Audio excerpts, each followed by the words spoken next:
In Meghan's latest Arsewives episode, she went all out with the word bitch, B-I-T-C-H. I will be saying this word a couple times throughout this video, so trigger warning. And it's important to make a point about this because you're gonna understand what an actual stereotype is not and how can you use it for your own advantage. Welcome back, my body language buddies. My name is Jesus Enrique Rosas. I'm the body language guy. And before we begin, I invite you to join my locals community. Tomorrow, I will be uploading a video about facial expressions and how to spot them much easier. So you still have the chance to join for free right now with the link in the description and receive all my exclusive content being a member for free on my locals group. But well, Meghan Markle says not everyone is going to like you but should respect you. Well, she's not wrong. And claims difficult is a code word for biatch used to gaslight strong women in archetypes podcast. This is a bit of an issue because we are going to see that Meghan still is dropping the ball in what is an archetype, and in this case is even dropping the ball in what is a stereotype. And how this word, the B word, is so difficult to define in its characteristics, and how can you then apply it as an stereotype? But what I can tell you is that the best part of this episode was this one. Meghan also described disliking the word pushy and admitted moderating her behavior to avoid being perceived that way. Wow, how nice of her. That is awesome. And you know what? I have exclusive pictures of Meghan before and after that moderated behavior. Here they are. You can see Meghan before and after moderating her behavior, so she was not going to be seen as pushy. I know it can be a bit difficult to spot differences, but in case you can spot them, then you will earn 1 year of spray tanning or 100 layers, whichever comes first. But the issue begins here. The Duchess of Sussex said that the B word is being used to gaslight women who know what they want.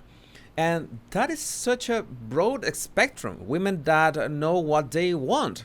I don't know about you, but I think Serena fits that description perfectly.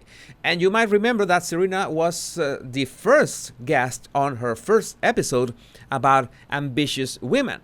So that's the first problem that we have, that the stereotypes or archetypes, as Meghan calls them, are beginning to repeat themselves in more and more vague terms, which is a problem that I knew that her podcast was going to stumble upon at one point or another. That her guests this time are not quite representative of the stereotype that she wants to illustrate.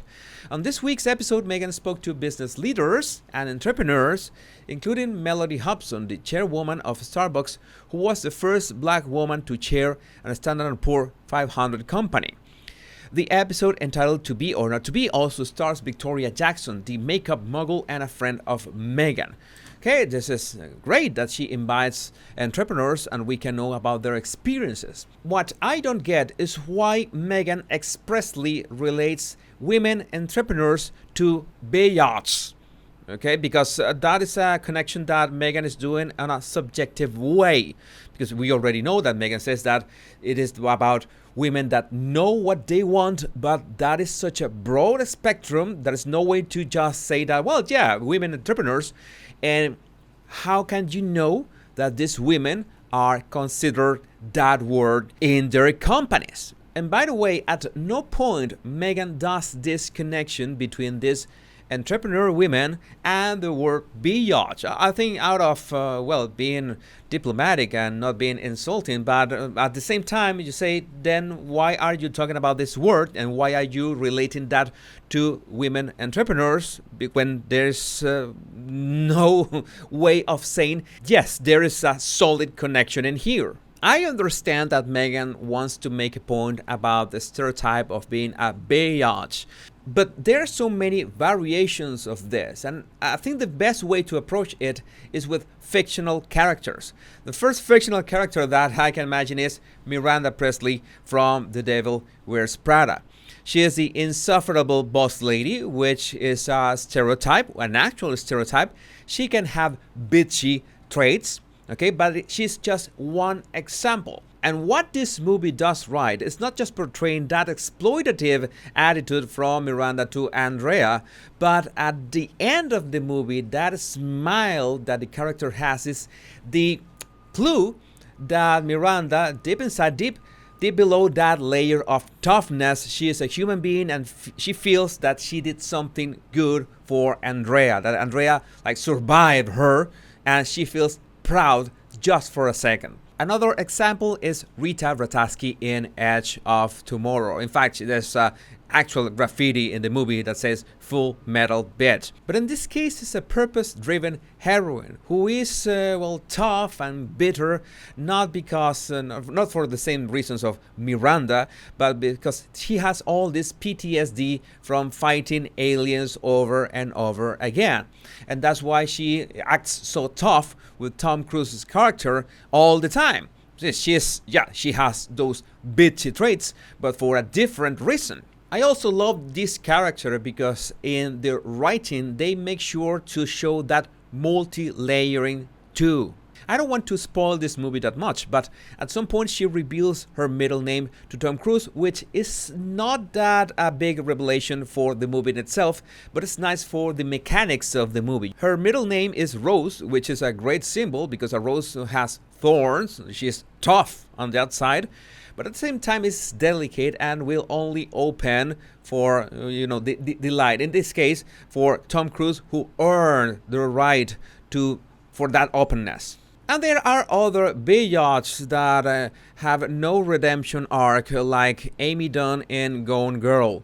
She's a passive-aggressive narcissist of the worst kind. She is maybe not that dangerous, or could be not that ominous, or not be that annoying, but what she does in the movie is just bitchy attitude. She ends up being a psycho, but we also have a psycho in Catherine Trammell from Basic Instinct. But in the case of Catherine Trammell, she doesn't have this obsession of Amy Dunn. She is, in fact, more playful.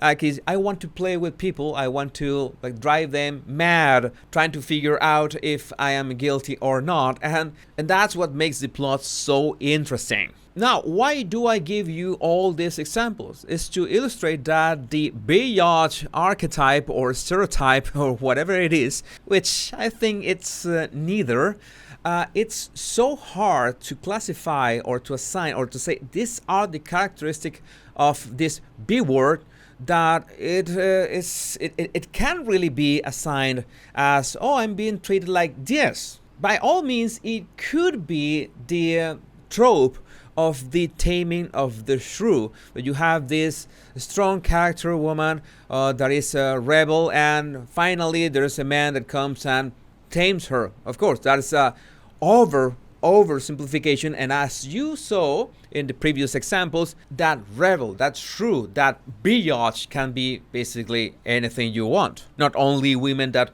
know what they want, but it can be difficult women, or can be passive-aggressive women, or can be just plain psychos. And that is the problem with Meghan's episode.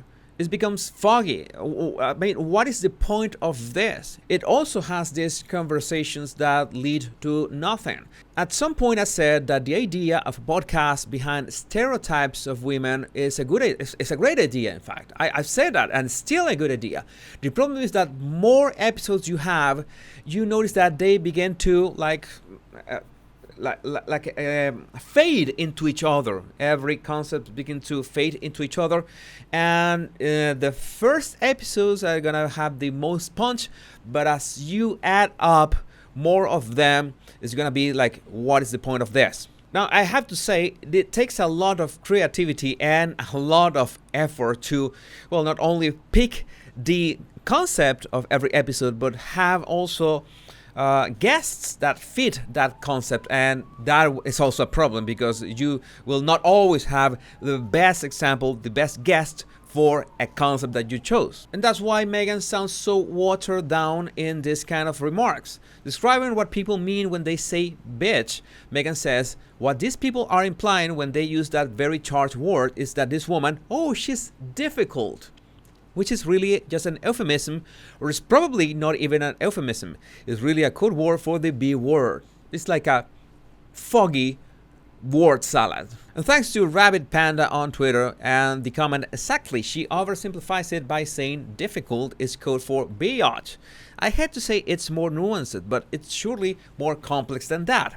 Example, my mom is difficult, but she's not a B. And I have to say that Latinos, we have a lot of experience with the stereotypes because we have to deal with the fact that so many people around the world think that we are just whatever is south of the Texas border. And yes, realizing that you're being stereotyped in whichever way, no matter if you're a man or a woman, might trigger that victim mentality. Oh my God, I'm being stereotyped. People are not taking me seriously. And I think this question, the question that how do you break free from being stereotyped, is wrong. Why? Because being stereotyped happens in the minds of others, of one person, of a group, of society, of other countries, whatever. You cannot control other people's way of perceiving you. You cannot control their prejudices. You cannot control the way they filter their experiences about you. What you can control is your reaction and your life and your actions to those circumstances. That's why, in my opinion, the best episode of Arsewives so far is the Bimbo with Paris Hilton. That was great, a great concept.